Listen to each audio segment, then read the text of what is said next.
I'm sorry for anything. There's no racially motivated anything. The NFL isn't always about touchdowns and trophies. Sometimes it's about what players say when they think no one's watching. I'm always going to stand up for my players.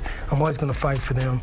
But it was directed towards the referees. From Ricky Watters, whose career ended after he was accused of using a racial slur toward his own players. Ricky Watters excessively cursed at players and acted inappropriately. To Nick Bosa, whose past online activity involving racial language and attacks on social justice protests followed him into the NFL. These are the NFL players who have been proven to be racist. Ricky Watters.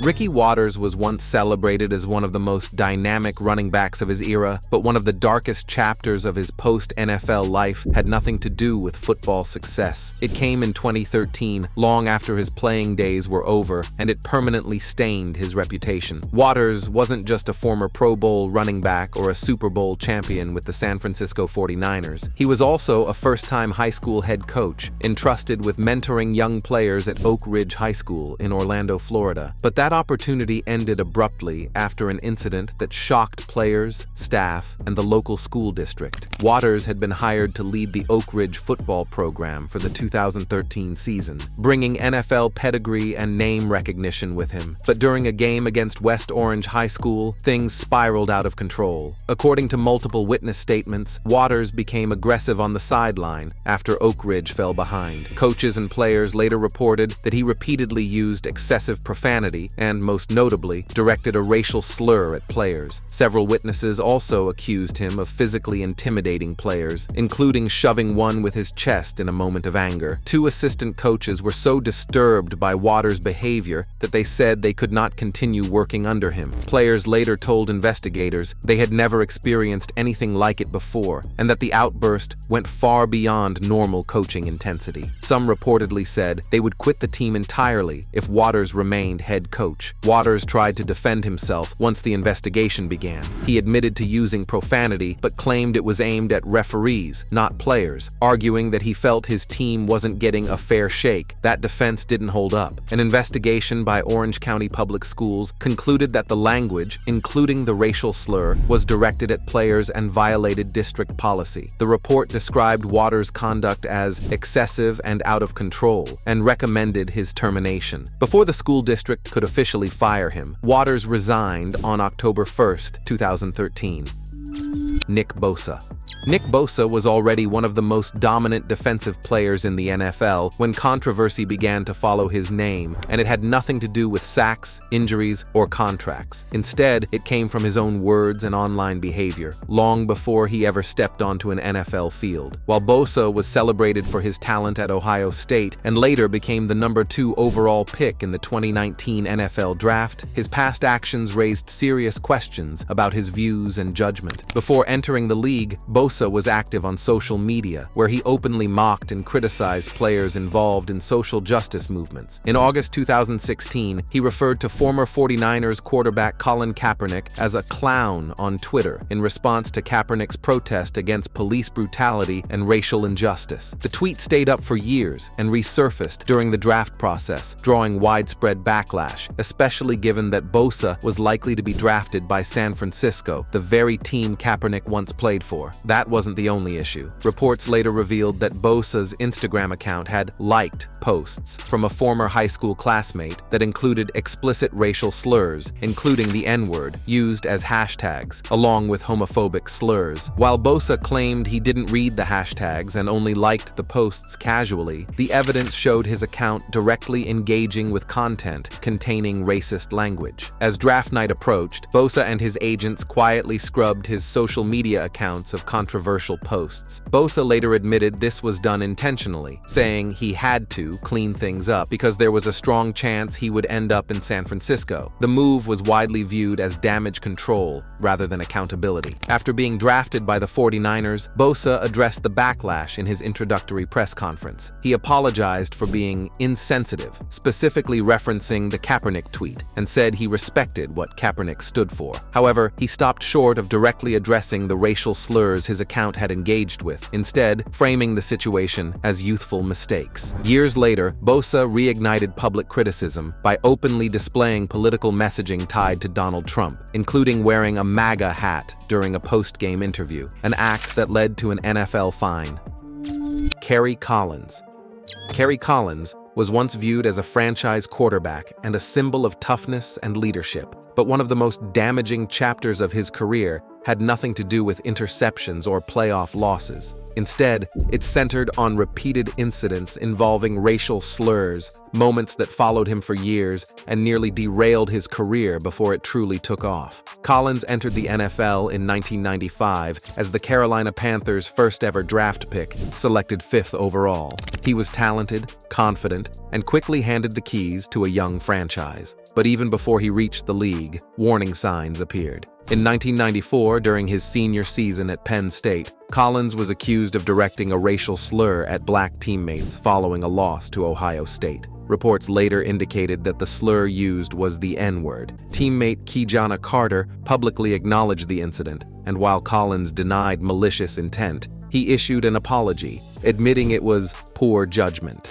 The incident caused tension inside the locker room, but resulted in no formal punishment. 3 years later, the situation escalated in a far more public and damaging way. In August 1997, during the final night of Panthers training camp in Spartanburg, South Carolina, Collins attended a players-only party while heavily intoxicated. During the gathering, Collins referred to star wide receiver Muhsin Muhammad using the N-word. Witnesses said the comment immediately stunned the room. Muhammad was furious, an argument broke out, and the incident nearly turned physical before teammates stepped in. At the same time, his long-simmering alcohol problem became impossible to ignore. Just over a year later, Collins was arrested for drunk driving, and shortly after, he asked to be benched during a disastrous 0-5 start in 1998. Panthers head coach Dom Capers interpreted that request as quitting, and Collins was released. Facing the collapse of his career, Collins entered rehab for alcoholism and later addressed the racial slur publicly. He admitted using the word, called it extremely poor judgment, and said he was naive to think he could ever use it in any context. Dan Skipper. Dan Skipper was never one of the NFL's stars, but for years, he was respected as a hard-working offensive lineman who refused to give up on his dream. His career was defined by persistence, not headlines. However, that changed in September 2022 when the most controversial moment of his football life had nothing to do with blocking, wins, or effort. It came during what should have been the happiest stretch of his career, and it permanently attached his name to accusations of racism. Skipper wasn't a Pro Bowler or a first-round pick. He was a 6'10" offensive tackle who bounced between practice squads and active rosters for years, spending time with the Lions and Texans while fighting just to stay in the league. When Detroit finally gave him his first offensive start, the moment went viral. Shortly after the NFL praised Skipper's performance, San Francisco 49ers defensive lineman Eric Armstead publicly accused him of racist behavior. Armstead took to Instagram stories and wrote, "So we are cheering for racist now," called multiple players the N-word in games. Hard ER. The accusation was direct, explicit, and severe. According to Armstead, Skipper didn't just use the N-word casually, he allegedly used it repeatedly and with the hard ending. The post immediately spread across social media before disappearing, but screenshots remained. Fans who had just celebrated Skipper's perseverance were suddenly divided. Some demanded consequences. Others questioned why no previous complaints had surfaced. Also, Skipper did not issue a direct public apology or admission. In a separate on-field exchange caught on video, he was heard saying, "I didn't say a word," though it was unclear if that moment was related to Armstead's accusation. The NFL did not announce a formal investigation, and the Detroit Lions declined to comment publicly. Bill Romanowski. Bill Romanowski was once celebrated as one of the toughest and most intense linebackers in NFL history, but one of the darkest chapters of his life had nothing to do with football success. It came both during and after his playing days and permanently stained his reputation. So, Romanowski was a player whose career was repeatedly overshadowed by violent and racially charged incidents. Romanowski's reputation for aggression first became public in 1997 while he was with the Broncos. During a nationally televised game, he spat directly in the face of San Francisco 49ers wide receiver J.J. Stokes after a pileup on the field. The act shocked fans and drew immediate condemnation. Romanowski apologized for the incident, but insisted that it was a reaction to being confronted on the field, not racially motivated. Still, the Denver NAACP described spitting on a black player as the ultimate form of degradation, and the NFL fined Romanowski $7,500 for the act. The racial controversy didn't end there. In 2000, a Sports Illustrated article cited an unnamed teammate claiming Romanowski had used the N-word and suggested a white teammate take performance-enhancing drugs to compete with black players. Romanowski vehemently denied the allegation, calling it an absolute lie, and later passed a polygraph regarding the incident. Nevertheless, the accusation fueled a narrative of him being racially insensitive. Even years after retiring, Romanowski continued to draw criticism. In February 2016, following Super Bowl 50, he tweeted at quarterback Cam Newton, "The world doesn't revolve around you, boy." Many critics labeled the remark as blatantly racist. Romanowski deleted the tweet and apologized, claiming he only meant to suggest Newton needed to grow up and had not intended the word in a racially offensive context. Throughout his career, Romanowski was also involved in numerous on-field altercations that disproportionately affected black players. He kicked Larry Centers in the head in 1995, ripped Eddie George's helmet off in 2002, and punched teammate Marcus Williams in 2003, crushing his eye socket and ending Williams's career. Williams later sued Romanowski and was awarded $340,000 in damages. Mason Rudolph.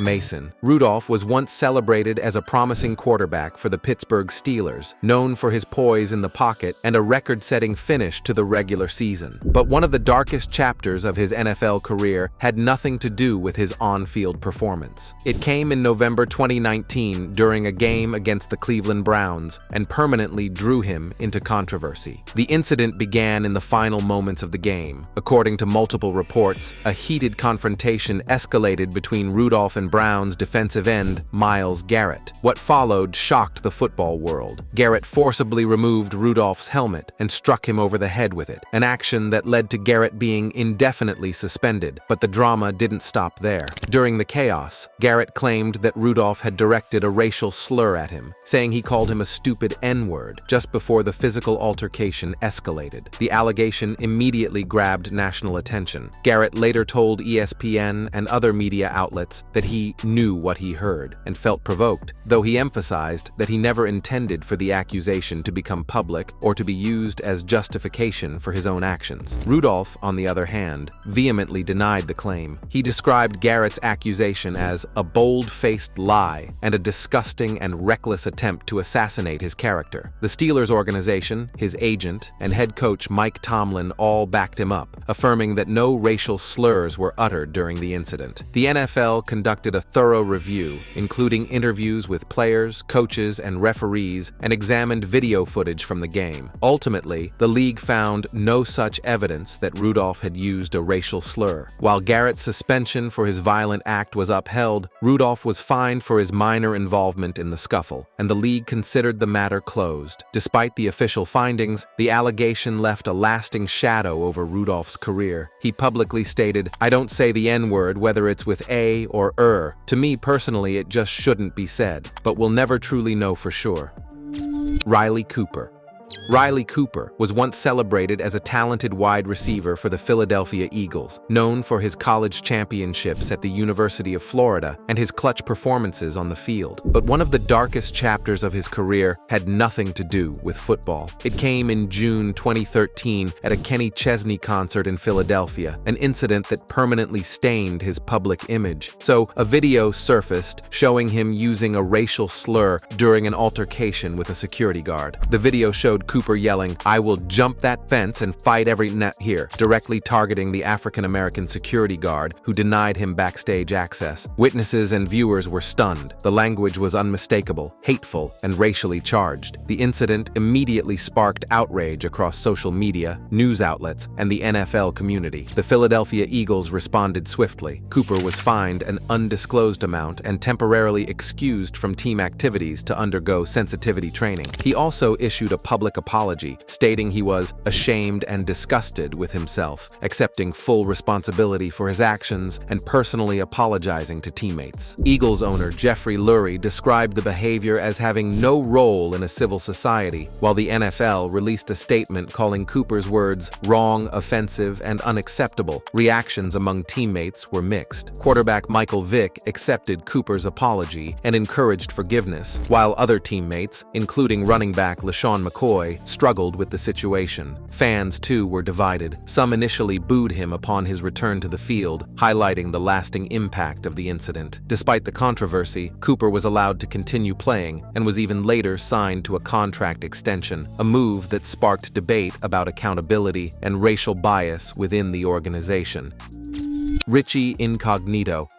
Richie Incognito was once celebrated as a dominant offensive lineman in the NFL, known for his Pro Bowl selections and tenacious play, but one of the darkest chapters of his career had nothing to do with his on-field performance. It came in 2013 while he was with the Miami Dolphins, in an incident that exposed a disturbing pattern of bullying, harassment, and racist behavior. The controversy began when Dolphins offensive lineman Jonathan Martin abruptly left the team, citing harassment and a hostile work environment. An NFL investigation led by Ted Wells revealed that Incognito, along with teammates Mike Pouncey and John Jerry, repeatedly bullied Martin and another unnamed offensive lineman. The harassment included sending threatening and racially charged messages. In one voicemail, Incognito called Martin a half piece of threatened to slap Martin's mother, and issued a death threat. He also pressured Martin to contribute $15,000 to fund a trip to Las Vegas, despite Martin's reluctance, instilling fear of retaliation if he refused. The Wells report concluded that Incognito's actions extended beyond Martin, targeting another Dolphins staff member with racial slurs and offensive jokes, including threats tied to Pearl Harbor toward a Japanese trainer. The investigation confirmed a pattern of harassment and found that racial and ethnic slurs were regularly used, painting a picture of a locker room culture that crossed every line of decency. The Dolphins acted swiftly. Incognito was suspended indefinitely for conduct detrimental to the team, effectively ending his career in Miami. The NFL joined the investigation, and Incognito's suspension lasted the remainder of the 2013 season. He voluntarily sat out the 2014 season before returning to the league with the Buffalo Bills in 2015. Despite the return, the scandal permanently affected his reputation. Incognito later expressed embarrassment over the voicemail, claiming it was part of a misguided locker room brotherhood, but the damage was done.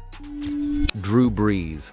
Drew Brees was once celebrated as one of the greatest quarterbacks in NFL history, a future Hall of Famer whose passing records and Super Bowl MVP cemented his legacy. But in 2020, Brees found himself at the center of a controversy that had nothing to do with football performance and everything to do with race and social awareness. The incident sparked nationwide criticism and permanently challenged the perception of his public image. So, during a Yahoo Finance interview in June 2020, Brees addressed the protests by NFL players kneeling during the national anthem. Asked about the movement, he stated, "I will never agree with anybody disrespecting the flag of the United States of America." The comments were immediately criticized for being dismissive of the Black Lives Matter movement and the reasons players were protesting: systemic racism and police brutality. Teammates, including Malcolm Jenkins, Michael Thomas, and Emmanuel Sanders, as well as other athletes like LeBron James, publicly condemned the remarks. Many argued that Brees' statement showed a willful ignorance of the racial injustice that the protests aimed to highlight, effectively prioritizing a symbol over the lives and struggles of Black people. Brees quickly realized the backlash was severe and issued multiple apologies. On Instagram, he stated that his comments were insensitive and completely missed the mark, and took full responsibility and accountability for the harm caused. He acknowledged that he needed to do less talking and more listening welcoming to the black community and emphasized that he stood with them in the fight against systemic racial injustice. Brees also clarified that he had always intended to be an ally, never an enemy, and condemned years of oppression in black communities. The public and teammates had mixed reactions. Saints linebacker Demario Davis praised Brees for taking ownership and committing to learning from the situation, calling it leadership at its finest. Other teammates, like Taron Armstead and Michael Thomas, accepted the apology but stressed that real action would need to follow words. Josh Allen. Josh Allen is now one of the NFL's brightest stars, a quarterback whose dual threat ability has led the Buffalo Bills to multiple playoff appearances and earned him MVP honors. But before he ever set foot on an NFL field, Allen faced a controversy that threatened to overshadow his budding career. In 2018, just before the NFL draft, offensive tweets from his high school years resurfaced, and they contained language that shocked many, racial slurs and the phrase, "If it ain't white, it ain't right." At the time, Allen was a teenager in rural Fresno, California, posting on social media without fully understanding the impact of his words. The tweets included multiple racial slurs and some quotes from sitcoms or song lyrics he later said he didn't grasp the harm of. As the story spread, some questioned whether drafting him could create locker room tension, especially with black teammates. Allen responded quickly, taking responsibility for the posts. He called them dumb and stupid and emphasized that they were not reflective of the person he had become. On draft day, he met with the Bills' front office and veteran players to explain the context and apologize directly. Team leaders, including linebacker Lorenzo Alexander and teammate Eddie Yarbrough, who was black, listened closely. Alexander later explained, "He was 16. He was from a rural area in Fresno. I'm not going to judge him based on that." Yarbrough, despite initial concerns, became one of Allen's strongest advocates, citing his honesty and willingness to learn as proof of his character. The Bills organization worked to ensure the locker room environment would remain cohesive. Allen reached out personally to veteran captains, explaining the tweets and encouraging open dialogue. He wanted teammates to hear directly from him and to trust his intentions. By the time he arrived for his first team meeting, the awkwardness had been addressed, and he was able to focus on football rather than past mistakes. Allen has since repeatedly condemned racism and expressed support for the black community, stating publicly in 2020 and 2022, "There's no room for racism, and I do stand with the black community." The team, the media, and the public largely accepted his apologies, viewing the tweets as a reflection of youthful ignorance rather than enduring prejudice. Let us know your thoughts in the comment section, and before you leave, don't forget to like this video and subscribe to NFL Rivals so you don't miss the next ones.